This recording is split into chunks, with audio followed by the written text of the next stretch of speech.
বিসমিল্লাহির রহমানির রহিম। সুপ্রিয় শিক্ষার্থী, আশা করি তোমরা সবাই ভালো আছো। আমিও আলহামদুলিল্লাহ ভালো আছি। আজকের অনলাইন ক্লাসে আমি তোমাদেরকে স্বাগতম জানাচ্ছি।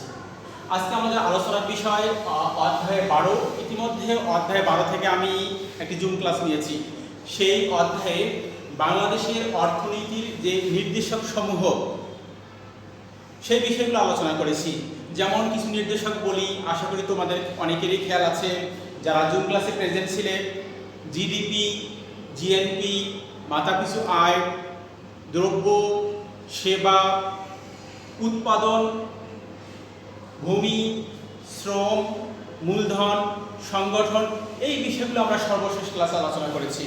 আজকে আমরা আলোচনা করব বাংলাদেশের অর্থনীতির বৈশিষ্ট্য। অধ্যায় 12 থেকে বাংলাদেশের অর্থনীতির বৈশিষ্ট্য, অর্থাৎ কোন কোন বৈশিষ্ট্য নিয়ে বাংলাদেশের অর্থনীতি পরিচালিত হচ্ছে, নিয়ন্ত্রিত হচ্ছে, এই বিষয়গুলো। প্রথমে খেয়াল করে দেখো, কৃষি প্রধান অর্থনীতি। বাংলাদেশের অর্থনীতির সবচেয়ে বড় বৈশিষ্ট্য এটি যে আমাদের অর্থনীতি কৃষি প্রধান, মানে কৃষি নির্ভর। আমরা সবাই জানি বাংলাদেশে 80% মানুষ গ্রামে বসবাস করে। এই গ্রামে বসবাসকারী মানুষদের সবচেয়ে বড় বিষয় হচ্ছে কৃষি। তাহলে আমরা কি পেলাম? বাংলাদেশের অর্থনীতির প্রথম প্রধান বৈশিষ্ট্য হচ্ছে কৃষি প্রধান অর্থনীতি। এরপর ভারী শিল্পের অভাব। বাংলাদেশে কৃষির পাশাপাশি কিছু শিল্প আছে, আমরা বলি ক্ষুদ্র এবং মাঝারি শিল্প আছে। ক্ষুদ্র, মাঝারি, কুটির, এই শিল্পগুলো বাংলাদেশের অস্তিত্ব আছে। কিন্তু দুঃখের বিষয়, বাংলাদেশের ভারী বা মৌলিক শিল্প তেমন নেই। অনেক বলতে পারো স্যার কেন নেই? ভারী বা মৌলিক শিল্প স্থাপন করতে গেলে যে পরিমাণ অর্থের দরকার হয়, বাংলাদেশের মানুষের সেই পরিমাণ অর্থের সংস্থানটি কম আছে। হ্যাঁ, আমরা বাংলাদেশি বিনিয়োগের ক্ষেত্রে বিদেশিদের উপর নির্ভর করি। তো এই যে বিষয়টি খেয়াল করে দেখো, এই জন্য বাংলাদেশের ভারী শিল্পের অভাব। কিন্তু কোনো দেশের অর্থনীতিকে সচল করতে হলে, কোনো দেশের অর্থনৈতিক গতিবৃদ্ধি করতে হলে বা বিশ্বের নেতৃত্বশীল অর্থনীতিতে পরিণত হতে হলে অবশ্যই ভারী শিল্পের কোনো বিকল্প নেই। এরপর কিন্তু বৈশিষ্ট্য বৈদেশিক সাহায্য নির্ভর। বাংলাদেশের অর্থনীতি বৈদেশিক সাহায্য নির্ভর। আমরা বিদেশিদের বিনিয়োগের উপর নির্ভরশীল, বিদেশিদের সাহায্যের উপর নির্ভরশীল। খুবই একটি অনেকটা বিব্রতকর, অস্বস্তিকর বৈশিষ্ট্য এটা। অবশ্যই এই নির্ভরতা হ্রাস পাচ্ছে। অবশ্য বর্তমান সরকারের আমলে অনেক ক্ষেত্রে এই নির্ভরতা হ্রাস পেয়েছে। এরপর বিনিয়োগের নিম্ন হার। আমরা বিনিয়োগ বলতে বুঝি যে অর্থ বা টাকা পয়সা কোনো উৎপাদনমূলক কাজে লাগানো, সেটাই বিনিয়োগ, ইনভেস্টমেন্ট। সেই বিনিয়োগের নিম্ন হার, প্রিয় শিক্ষার্থী, তোমরা সবাই জানো বিনিয়োগের নিম্ন হার হলে কর্মসংস্থানের অভাব হয়, আর কর্মসংস্থানের অভাব হলে দারিদ্রতা বেড়ে যায়, মানুষের জীবনযাত্রার মান নিম্নমুখী হয়। এই জন্য বিনিয়োগের নিম্ন হার। আমরা অনেক ক্ষেত্রে আমরা দেশীয় বিনিয়োগের অভাব তো আছেই, দেশীয় বিনিয়োগের অভাব, আমরা বিদেশি বিনিয়োগের উপর নির্ভর করি। আমরা বিদেশিদেরকে অনুরোধ করি আমাদের দেশে বিনিয়োগ করার জন্য। এবার অবকাঠামো দুর্বলতা। আমাদের দেশে ওই অবকাঠামো দুর্বলতা একটি বড় বৈশিষ্ট্য অর্থনীতির, এবং অবশ্যই সমস্যাপূর্ণ বৈশিষ্ট্য। অবকাঠামো দুর্বলতাটি বাংলাদেশের অর্থনীতির অনুন্নত রাস্তাঘাট আমরা বলবো, যোগাযোগ ব্যবস্থা বলবো, বিদ্যুৎ ঘাটতি বলবো, পণ্য সংরক্ষণের অভাব বলবো, সুলভ কৃষি ঋণের অভাব বলবো। এগুলো হলো অবকাঠামো দুর্বলতা। এই অবকাঠামো দুর্বলতা হওয়ার কারণে বাংলাদেশের অর্থনীতি খুব বেশি উন্নত হতে পারছে না। অবশ্যই সরকার চেষ্টা করছে অবকাঠামোগত দুর্বলতাগুলো আস্তে আস্তে কাটিয়ে ওঠার জন্য। এরপর জনসংখ্যা বৃদ্ধি। আমাদের দেশে আয়তনের তুলনায় জনসংখ্যা অনেক বেশি। অনেকে বলতে পারো স্যার জনসংখ্যা বেশি তাতে অর্থনীতির কি সমস্যা? আমাদের দেশে সরকার যে আয় করে সেই আয়ের একটা বিশাল অংশ জনসংখ্যা নিয়ন্ত্রণে চলে যায়। সরকার বিনিয়োগ করতে পারে না, সরকার অবকাঠামো উন্নত করতে পারে না। জনসংখ্যা বৃদ্ধির কারণে ব্যাপকভাবে বেকার সমস্যা, সামাজিক সমস্যা। এই জন্য সরকার চেষ্টা করছে কিভাবে জনসংখ্যাকে জনসম্পদে পরিণত করে দেশের অর্থনীতিতে বিরাজমান এই সমস্যাটি সমাধান করতে। এরপর প্রতিকূল বৈদেশিক বাণিজ্য। প্রতিকূল বৈদেশিক বাণিজ্য হচ্ছে যে আমদানি রপ্তানির চেয়ে বেশি, অর্থাৎ রপ্তানির চেয়ে আমদানি বেশি। রপ্তানির চেয়ে আমদানি বেশি হলে আমরা তাকে বলি প্রতিকূল বৈদেশিক বাণিজ্য, আর আমদানির যে রপ্তানি বেশি হলে অনুকূল বলি। তো বাংলাদেশের প্রতিকূল বৈদেশিক বাণিজ্য এর বড় সমস্যা, আমাদের বিভিন্ন পণ্য আমদানি করতে অনেক অর্থ ব্যয় করতে হয় সরকারকে, আর ব্যয় করতে হলে পণ্যের দাম বেড়ে যায়, এর বড় সমস্যা। প্রিয় শিক্ষার্থী, আমরা কি পেলাম? বাংলাদেশের অর্থনীতির এই বৈশিষ্ট্যগুলো, এই যে অর্থনীতির বিরাজমান এই বৈশিষ্ট্যগুলো সবাই খেয়াল করে দেখবে। যে বৈশিষ্ট্য অনেক আছে, এগুলো গুরুত্বপূর্ণ বৈশিষ্ট্য, তোমরা প্রয়োজনে নোট করে রাখবে। এরপরে বাংলাদেশের কৃষির সমস্যা, এখানে আমরা আসি।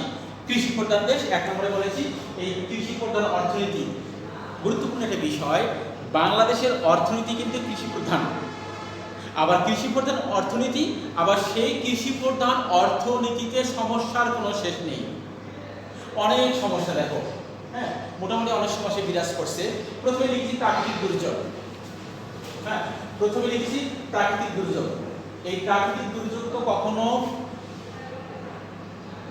প্রতিরোধ করা যাবে না, প্রাকৃতিক দুর্যোগ প্রতিরোধ করার সুযোগ নেই। কি করতে হবে?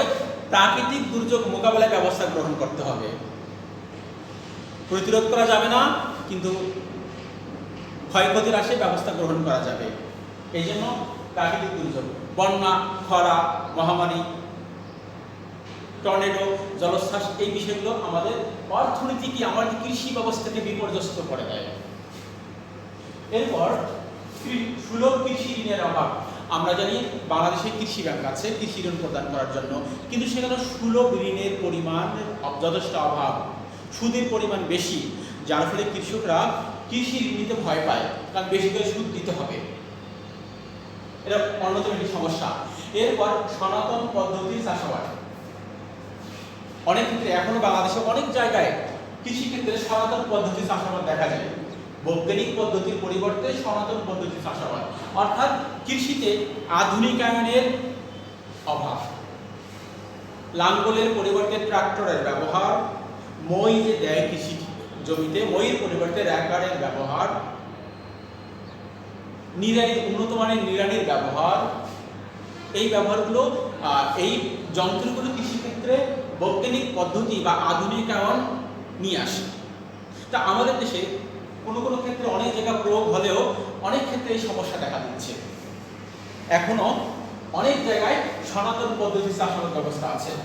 এরপর অবকাঠামোগত দুর্বলতা, একটু আগে বলেছি অবকাঠামোগত দুর্বলতা, বাংলাদেশের কৃষি পণ্য সংরক্ষণের অভাব, বাংলাদেশে বৈদ্যুতিক সমস্যা, যার ফলে মোটর চলতে সমস্যা হয়, বাংলাদেশের কৃষি যে পানির সমস্যা তো আছেই, অনুন্নত রাস্তাঘাট, এই বিষয়গুলো হলো অবকাঠামোগত দুর্বলতা আমাদের কৃষি। আর অবকাঠামোগত দুর্বলতা হলো কি, আমাদের কৃষিকে অনেক পিছিয়ে দিচ্ছে। এরপর ন্যায্য মূল্যের অভাব, কৃষি পণ্য যথেষ্ট ন্যায্য মূল্যের অভাব।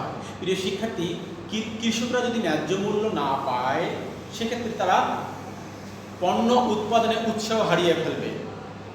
যদি উৎপাদন খরচের চেয়ে তাদের বিক্রয় মূল্য কম হয়, তাহলে কৃষকরা নিঃস্ব হয়ে যাবে। আমাদের দেশে কোনো কোনো ক্ষেত্রে তাই হচ্ছে। সর্বশেষ যে শীতকাল, এই শীতকালে যে শীতকালীন সবজিগুলো ছিল, রবি শস্য ছিল, অনেক ক্ষেত্রে দেখা গিয়েছে কৃষকরা ন্যায্য মূল্য পায়নি। এই ন্যায্য মূল্য অন্যতম একটি সমস্যা। আমরা যখন বাজারে কোনো কৃষি পণ্য কিনতে যাব, এই এখন কাঁচামরিচ আমরা 120 টাকা যদি আমরা 1 কেজি কাঁচামরিচ কিনি, প্রশ্ন হলো কৃষকরা কত টাকা পাচ্ছে? খোঁজ নিয়ে দেখা যাচ্ছে কৃষকরা অর্ধেক দামও পাচ্ছে না। এখানে মূল সমস্যা মধ্যস্বত্বভোগী। যিনি কৃষক তিনি বিক্রি করতেছেন কম দামে, আর যিনি কিনতেছেন তিনি কিনতেছেন অনেক বেশি দামে। এই যে কম দাম বেশি দামের যে বিষয়টি, এর মাঝখানে যে মধ্যস্বত্বভোগী কিছু আছে, দালাল যাকে আমরা বলি, এই দালালরাই ভোগ করছে বেশি। যাদের দাম পাওয়ার কথা সেই কৃষকরা, তারা দাম না পেয়ে পাচ্ছে দালালরা, মধ্যস্বত্বভোগীরা। প্রিয় শিক্ষার্থী, এখন তৃতীয় স্টেপ দেখো, কৃষিতে বিরাজমান সমস্যার সমাধান খুবই সহজ। এই এই সমস্যাগুলো একটু পরিবর্তন করে দিলেই কিন্তু বিরাজমান সমস্যার সমাধান হচ্ছে। কিভাবে? প্রাকৃতিক দুর্যোগ, এখানে হবে প্রাকৃতিক দুর্যোগ মোকাবেলায় পদক্ষেপ গ্রহণ। সুলভ কৃষি ঋণের অভাব, সুলভ কৃষি ঋণের অভাবের জায়গায় সুলভ কৃষি ঋণ প্রদান করবে, তোমরা লিখবে। সনাতন পদ্ধতি চাষাবাদ, বলবে বৈজ্ঞানিক পদ্ধতির চাষাবাদ। অবকাঠামো দুর্বলতা, তোমরা লিখবে অবকাঠামোর উন্নয়ন। এরপর ন্যায্য মূল্যের অভাব, তোমরা বলবে ন্যায্য মূল্যের নিশ্চয়তা। তাহলে এই সমাধান কৃষির বিরাজমান সমস্যাগুলোর সমাধান হয়ে যাবে। আশা করি বিষয়গুলো বুঝতে পেরেছো। মিনিমাইজ করে এই বিষয়টা তোমরা বাসায় লেখার চেষ্টা করবে, প্রয়োজন আমাকে তোমরা বলবে।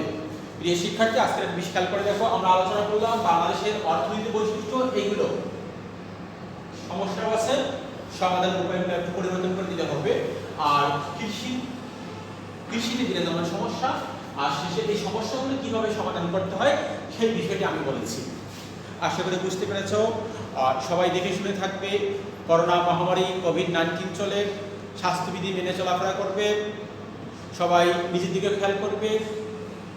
সবাই, আমাদের সবার পিতামাতা আছে, যাদের আছে আমরা সবাই পিতামাতার সঙ্গে আমরা সদাচরণ করব, তাদের কথা শুনবো, তাদের কথা মেনে চলবো। আর যাদের নেই, যাদের অনেকেরই পিতামাতা নেই, আমরা সবাই সবার বাবা মার জন্য দোয়া করব। সবাই ভালো থাকবে। সবাইকে আজকের ক্লাস এখানেই শেষ করছি। সবাইকে ধন্যবাদ। ইনশাআল্লাহ দেখা হবে পরবর্তী ক্লাসে।